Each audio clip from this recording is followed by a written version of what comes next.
These students reacted angrily when they were refused entry into a university building in Johannesburg. Outnumbered and under fire, security guards hurled rocks back at the protesters.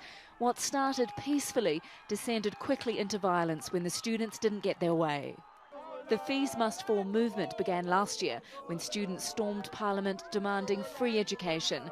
They won a moratorium on fee increases for this year, but on Monday the government announced universities are allowed to raise their fees next year. We're finding this vicious cycle of unemployment, of a lack of skills, there's a skills gap. And as young people, we're saying we can't allow this to continue to happen.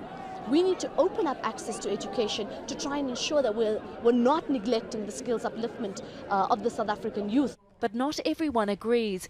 Paul Mohale says he can only go to university because of the government's student loan scheme for needy families. So what pushes me is because I have a bursary. What if I lose my bursary? I don't have funding. So that's what pushing me. Just imagine if it's a free education. What's going to push me? What's going to motivate me? On the other side, I understand that government needs to take part in our education, but you need to come up with a strategy that will give us courage. Paul's humble circumstances reflect the financial struggles of most South African students whose parents couldn't go to university during apartheid.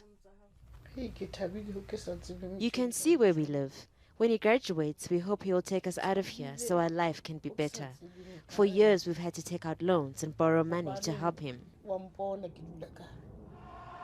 But the protesters say saddling students like Paul with debt is unfair. The government has made some concessions to the students by agreeing to pay the fee increase for those from the poorest families whose parents earn less than about $43,000 a year. These protesters say that's something, but it falls well short of their key demand of free education for all. Some campuses at universities across the country were shut down by similar protests. The students say they are determined and are planning their next move. Tanya Page, Al Jazeera, Johannesburg.